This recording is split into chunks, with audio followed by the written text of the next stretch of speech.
మన్నిత infra వారి amaze county premium 2 BHK independent simplex ఇల్లు కేవలం 55 లక్షలు మాత్రమే. ఈ రోజే బుక్ చేసుకోండి. ఏమండి, ఇవాళ లాస్ట్ డే, కరెంటు బిల్లు కట్టాలి. ఇందా డబ్బు బిల్లు. బిల్లు కడితే చాలా? అంట్లు తోమి ఇల్లు చిమ్మి వంట కూడా చేయాలా? అదేమిటండి? అంతేలే, పని పాటాలేని మగాడంటే ఇంట్లో పని మనిషి కూడా లోకువే. ఛ, అలా మాట్లాడకండి. నేనెప్పుడైనా మిమ్మల్ని లోకుగా చూసానా? షాపుకు టైం అయిపోయిందని మిమ్మల్ని ఆ బిల్లు కట్టమన్నానే గాని. నాకు కుదరదు, నేను ఇంటర్వ్యూకి వెళ్ళాలి. ఏమండి, ఇటు ఇంట్లో పని, అటు షాపులో పని, దానికి తోడు చుట్టాల చాకిరి. ఎన్నని చేయనండి నేను. ఒక్కో మనిషికి ఒక్కో రుచి. వాళ్ళకి నచ్చినవి వండి వడ్డించి ఇల్లంతా సర్దుకుని పడుకునేసరికి 12. మళ్ళీ తెల్లారగిట్ల 4 గంటల నుంచి గానుగెద్దులా చాకిరి. అవునులే, నా వైపు చుట్టాలంటే గిట్టదు నీకు. వాళ్ళు వస్తే చాలు కళ్ళలో నిప్పులు పోసుకుంటావు. వాళ్ళంటే గిట్టక కాదండి, చాకిరీ చేయలేకంటున్నాను. నిద్ర చాలడం లేదు, నీరసం పెరుగుతోంది. ఇలా ఇంకొన్నాళ్లు చాకిరీ చేస్తే మంచాన పడిపోతానేమోనని భయమేస్తోంది. కాస్త ఈ చుట్టాల రాకడిని అదుపు చేయండి. నా ఒక్కదాని జీతం ఎన్ని ఖర్చులకని చాలుతుంది? ఇంటి ఖర్చులకే బొటాబొటిగా సరిపోతుంది. ఇలా చుట్టాలొచ్చి పడితే నెల నెల అప్పులు చేయాల్సి వస్తుంది. ఎందుకొచ్చిన చుట్టాలండి? వీళ్లు తినిపోయేవాళ్ళు, 4 మాటలు అనిపోయేవాళ్లే తప్ప అవసరానికి ఆదుకునేవాళ్లు కారండి. ఒరే అబ్బాయి, మన గురుమూర్తి వచ్చాడు. కులసన మామయ్య గారు. అమ్మాయి, నువ్వు మాకు రెండోసారి కాఫీ ఇవ్వలేదు. ఫ్లాస్క్ లో పోసి పెట్టాను బాబాయ్. 6 ఏళ్ల నుంచి కాపురం చేస్తున్నాను.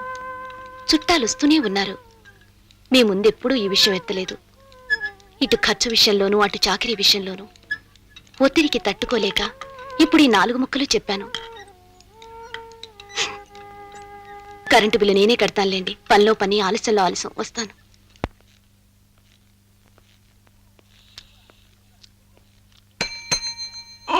మీరా రండి సార్, కూర్చోండి కూర్చోండి. తిను నీకింకాస్త తినిపిద్దామనే వచ్చాను. ఇవిగో 5,000 విరసనాలు పంచదార కావాలి. ప్రతి నెల ఇంత సరుకు కొట్టేస్తుంటే బయటపడిపోతానేమో అని భయంగా ఉంది సార్. నిండా మురిగినవాడికి చలేవిటయ్యా. రేపు రాత్రికి మా మనుషులు వస్తారు, సరుకిచ్చి పంపించు. అలాగే. హాయ్ బాబా, రా. హలో వనజ.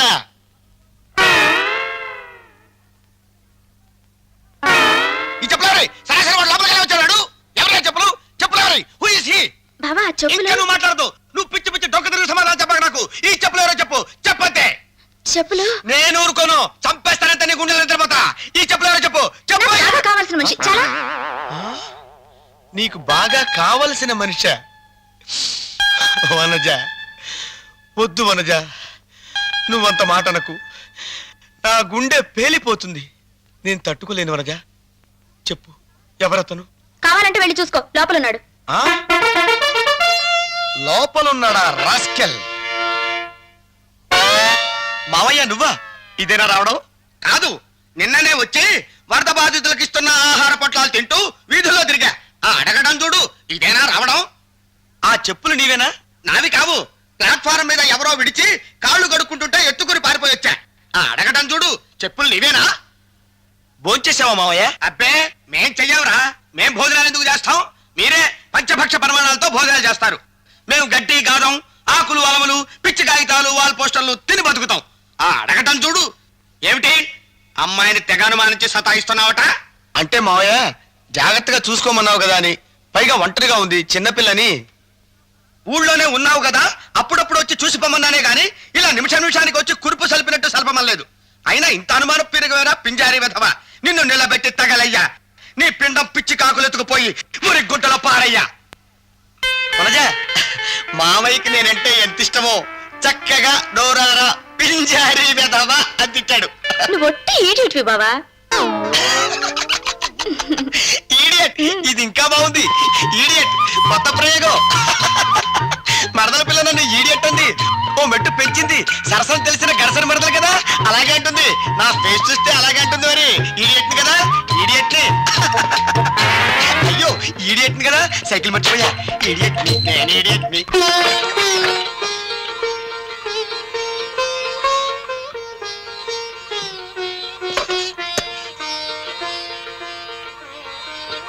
ఏమైనా నువ్వింత సడన్ గా ఇల్లు మారాలని పట్టుబట్టడం, మనం ఈ కొత్తింట్లోకి రావడం నేనెందుకో సరిపెట్టుకోలేకపోతున్నాను భారతి. ఇల్లు మారడం విషయంలో నేను మొండిపట్టు పట్టడం మీ మనసును నొప్పిస్తుందని నాకు తెలుసండి. అయినా నేను ఈ పని చేసింది మన మంచికే. కొన్నాళ్ళు మనం ఇల్లు మారిన విషయం మన బంధువులు ఎవరికీ తెలియనివ్వద్దు. ఈలోపు మీకు ఏదైనా ఉద్యోగం వస్తే ఆ తర్వాత చుట్టాలు వచ్చినా ఖర్చులకి పెద్దగా ఇబ్బంది ఉండదు. భారతి, ఇంకా నాకు ఉద్యోగం వస్తుందన్న నమ్మకం రోజు రోజుకి సన్నగిల్లిపోతోంది. అలా నిరుత్సాహపడకండి. ఇల్లు మారాం కదా, ఈ కొత్తింటి వాస్తు మనకి శుభాన్ని కలిగిస్తుందేమో. మీ త్వరలోనే ఉద్యోగం వస్తుందేమో, చూద్దాం. అందరూ ఏరి ఇంకా రాలేదు.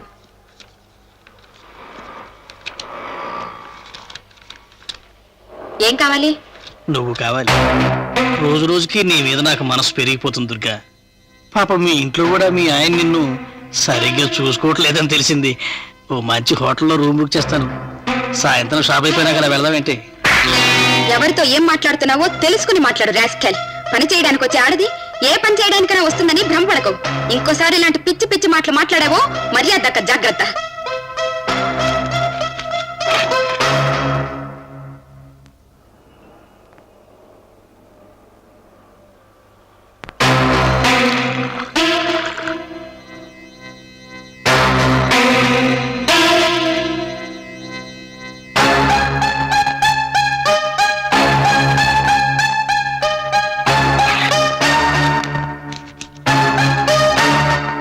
ఏమిటి 150 రూపాయలు తగ్గిందే? ఏ కౌంటర్లో కూర్చొని నిద్రపోతున్నావా? లేదు సార్, ఇన్నేళ్లుగా ఇక్కడ పనిచేస్తున్నాను. ఇంతవరకు ఎప్పుడు 1 రూపాయి కూడా తేడా రాలేదు. ఇవాళ ఎందుకు ఇంత డబ్బు తగ్గిందో అర్థం కావడం లేదు సార్. తగ్గిందో తప్పించావో ఎవరికి తెలుసు? మగాళ్ళకైతే జేబులు ఎత్తుకుతాం, ఆడవాళ్ళకి ఏం ఎత్తుకుతాం? జాకెట్లో దోసేస్తారు, చీరకుచ్చెల్లో దోపేస్తారు. మా బాగా చెప్పారు సార్. నన్ను వెతకమంటారా సార్? నేను అలాంటి దాన్ని కాను సార్. చూడమ్మాయి, నాకు అవన్నీ అనవసరం. పోయిన 150 తగ్గించి ఈ నెల జీతం నీకు ఇస్తున్నాను, తీసుకుపో. సార్, ఒక్కసారిగా అంత డబ్బు విరక్కొస్తే నేను చాలా ఇబ్బందుల్లో పడతాను సార్. నెలకు 10, 20 తగ్గించుకోండి సార్. నెలకు 10 అంటే 15 నెలలు పడుతుంది. అది మనకెలా కుదురుతుంది సార్? అలా కుదరదు. అందుకనే మొత్తం ఈ నెలలోనే కోసేశాను. ఇక ముందైనా కాస్త ఒళ్ళు దగ్గర పెట్టుకుని జాగ్రత్తగా ఉండు. సార్, ఏం లాభం లేదు. ఇక బయలుదేరు.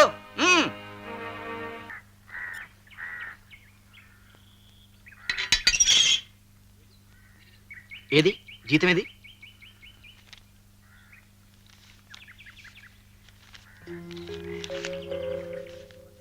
ఈ 10 రూపాయలు నీ పర్సనల్ ఖర్చు ఉంచుకో.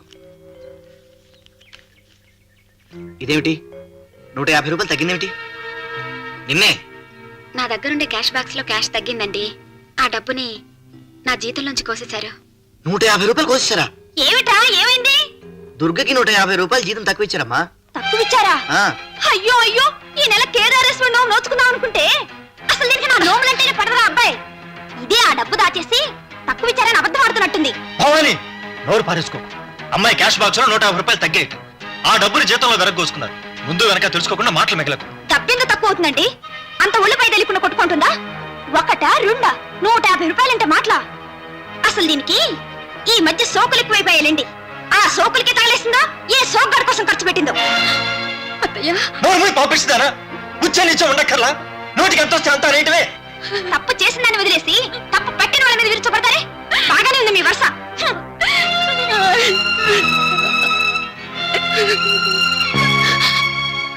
అమ్మా దుర్గా, కూర్చో. అది బ్రహ్మరాక్షసమ్మా. అక్షరాలు అన్నింటా దానికి తగ్గకూడు కా త్రాష్ట్రుడు. వాళ్ళకి నువ్వు తెచ్చే రంగు కాగితాల గురించే తప్ప నీ నిండు జీవితాన్ని గురించిన ఆలోచన, శ్రద్ధ అసలుండవమ్మా. ఊరుకో, బాధపడకమ్మా. మా అమ్మవు కదా, ఊరుకోమ్మా. నేను చెవిటి పినుగునైపోయినా బాగుంటేదమ్మా. నేననే మాటలు నాకు వినపడేవి కావు, కానీ అవిటి పినుగునైపోయారమ్మా. అన్నీ వినపడతాయి, ఏమీ చెయ్యలేను.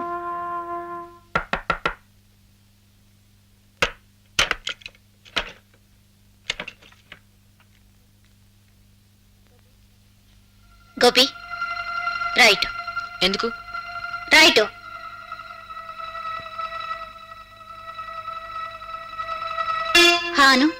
ఎందుకక్క? అను. సిగరెట్ కాల్చావు కదూ? భయపడ గోపి, నిన్ను కొట్టను.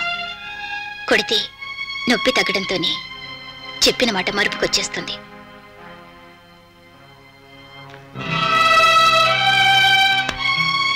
ఇదిగోరా, ఈ డబ్బు తీసుకో. మరిన్ని సిగరెట్లు కాల్చుకో. ఈ నెల అమ్మకి మందులుండవు. ఏమిటమ్మా అది? నువ్వు లోపలికి వెళ్ళమ్మా, వెళ్ళు. ఈ నెల అమ్మకి మందులుండవు. పర్వాలేదు, ఆయాస పడుతుంది అంతే కదా. నాకు బస్ టికెట్కి డబ్బులుండవు. పర్వాలేదు, నడిచి వెళ్ళగలను. దేవికి గైడ్లు కొనలేను. పర్వాలేదు, పరీక్ష తప్పుతుంది అంతే కదా. నువ్వు మాత్రం నిశ్చింతగా సిగరెట్లు కాల్చుకున్నా. తీసుకో. వద్దక్క. తీసుకోరా అక్క. గోపి, మన తాతలు తండ్రులు మనకి కేవలం ఇంటి పేరుని మాత్రమే మిగిల్చారా. సెంటు భూమిని కూడా మిగల్చలేదు. విలాసాలకి జల్సాలకి అలవాటు పడే అదృష్టం మనకి లేదు గోపి. ఈ ఇంట్లో పనిచేసే చేతులు 2, పొట్ట నింపుకునే నోళ్లు 5 ఉన్నాయి. నువ్వు కాల్చే 5-6 సిగరెట్ల ఖర్చుతో ఆకుకూర కొంటే ఒక పూట ఆదరు వెళ్ళిపోతుందిరా. అది మన పరిస్థితి. ఖర్చు చేయడం కాదు నాన్న, సంపాదించడం నేర్చుకో. 1 రూపాయి సంపాదించి నాకు చూపించు. అప్పుడు నా తమ్ముడు ప్రయోజకుడయ్యాడని నేను సంతోషిస్తాను. వెళ్ళు, లోపలికి వెళ్ళి కాళ్ళు చేతులు కడుక్కురా. అన్నం పెడతాను. వెళ్ళు.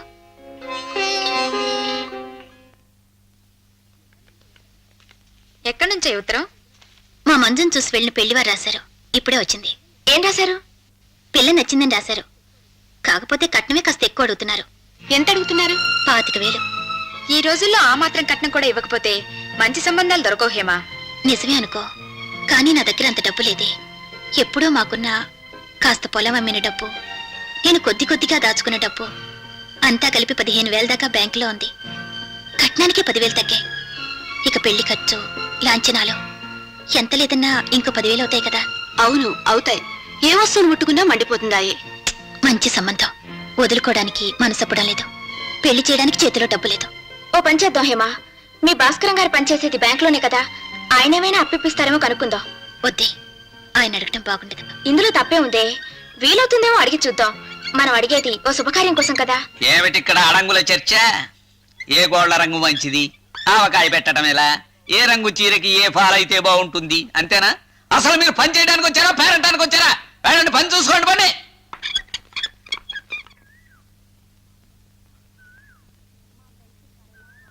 మా ఫ్రెండ్స్ సరళ, రాణి, కళ్యాణి వీళ్ళందరూ పరీక్షలు అయిపోయాయి కదా, యాదగిరిగుట్ట వెళ్లి దేవుణ్ణి చూసొద్దాం రమ్మంటున్నారు అక్క. నన్ను మనిషికి 50 రూపాయలు అవుతుందట. వద్దన్నాను. ఏ అంత డబ్బు మన దగ్గర ఎక్కడుందక్క? పిచ్చి పిల్ల, ఎప్పుడు ఇల్లు చదువు ఇవేనా? అప్పుడప్పుడు మిగతా లోకం ఏమిటో కూడా తెలుసుకోవాలి.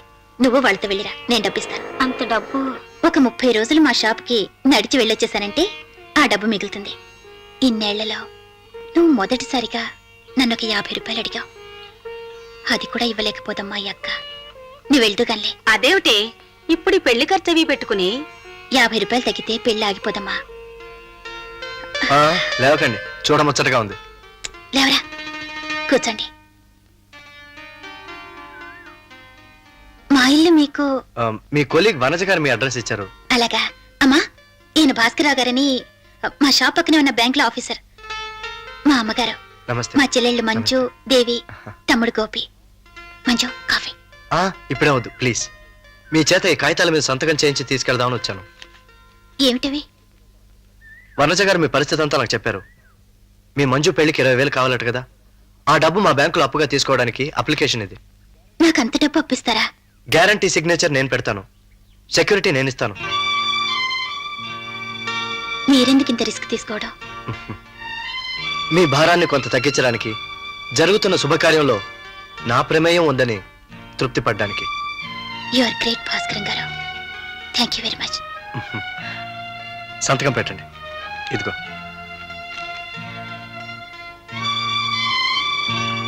థ్యాంక్స్. No mention.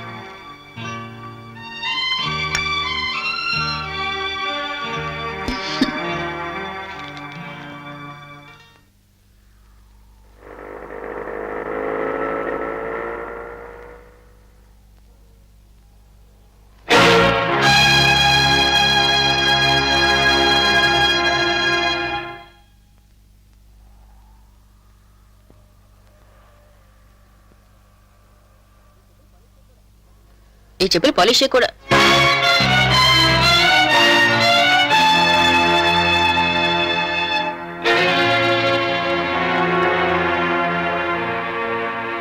మీ హేమక చచ్చిపోయి ఎన్ని రోజులైంది బాబు?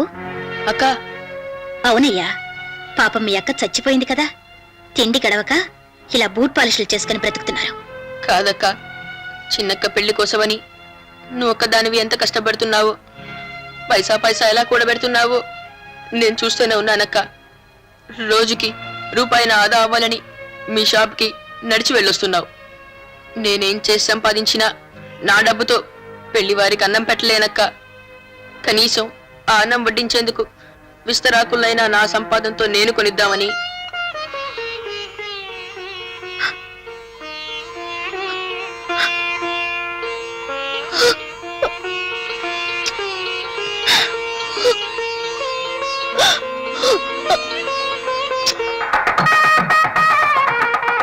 ఇలా రావి.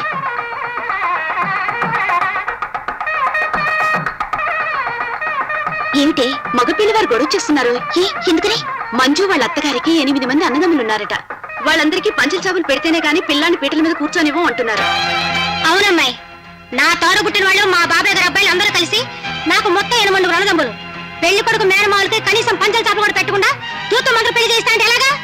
మనం ముందనుకున్న లాంఛనాల్లో ఈ పంచల చాపల విషయం మీరు చెప్పలేదు. పంచల చాపలు, చేతి రుమాళ్ళు, జాకెట్ గుడ్డలు ఇవి కూడా లాంఛనాలు చెప్పాలా? అవి మీరు తెలుసుకోవాలి. ఎలా తెలుస్తుందండి? మీకు అన్నదమ్ములు 8 మంది ఉన్నారు, 80 మంది ఉన్నారు, మాకెలా తెలుస్తుంది? ఇదిగో అమ్మాయి, ఈ ఇంటితో సంబంధం లేదని నువ్వు మాట్లాడక మధ్యలో. అత్తయ్య గారు, మీరడిగిన కట్నం లాంఛనాలన్నీ తల తాకట్టు పెట్టి డబ్బు తెచ్చి అందించాను. ఉన్నంతలో ఘనంగా పెళ్లి జరిపించడానికి ఏర్పాట్లు చేశాను. మీరడిగిన పంచల చాపులు కూడా పెడతాను. కాస్త నాకు టైం ఇవ్వండి. 16 రోజుల పండక్కి ఆ ముచ్చట తీరుస్తాను. దయచేసి కాదనకండి. చాలేమో చెప్పొచ్చు. నువ్వు పెట్టే బోర్డు పంచల చాపుల కోసం మా వాళ్ళు బోర్డంత ఛార్జీలు పెట్టుకుని మళ్ళీ 16 రోజుల పండగకు వస్తారా? అదేం కుదరదు. ఆ ముచ్చటైతే ఇప్పుడు జరిపించాల్సిందే. ఇప్పటికిప్పుడంటే నా దగ్గర డబ్బు లేదండి. అవేమి నాకు తెలియదు. అవతల ముహూర్తానికి టైం అవుతుంది. ఏ విషయం నువ్వు తెలిస్తే పెళ్లి జరిపించవలసింది లేదు నేను తెలుస్తాం. అత్తయ్య గారు, పెద్దవారు, మీకు ఇది భావ్యం కాదు. ఇంకా నువ్వేం మాట్లాడుకో, చెప్పింది చెయ్యి. ఆడపెళ్లి వారంటే ఆటలమ్మ, వీళ్ళకి ఆడుకుంటారంతే. ఇదిగో నా దగ్గర 200 ఉంది, తీసుకో. హేమా, నా దగ్గర 100 ఉంది. ఇదిగో నా దగ్గర 50 ఉంది. హేమగారు, ఓసారి ఇలా వస్తారా? నా దగ్గర 1000 రూపాయలు మాత్రమే ఉన్నాయి భాస్కరం గారు. కబుక్కుని చిల్లర ఖర్చుకి చేతి కింద ఉంటుందని ఉంచాను. ఇప్పుడు ఆ డబ్బుతో పంచలు తెప్పిస్తే తర్వాత ఖర్చులవి. ఆ డబ్బు మీ దగ్గరే ఉంచండి. ఈ డబ్బుతో పంచలు తెప్పించండి. వద్దండి, ప్లీజ్.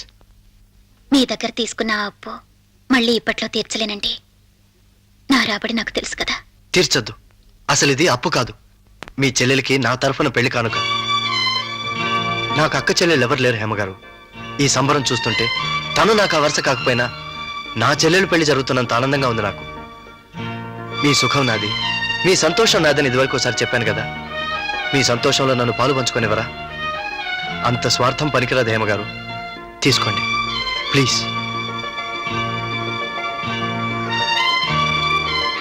ఒరే గోపి, ఏమక్క? త్వరగా వెళ్ళి 9 పంచల చాపలు మంచివి చూసి పట్టానా?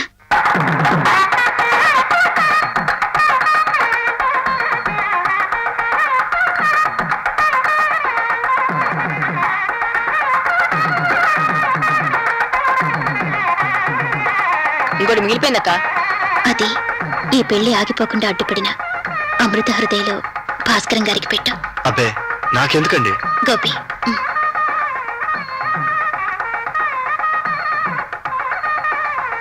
కాళ్ళకి దండం పెట్టినా. అరే, మాంగళ్యం తంతునా నేరామం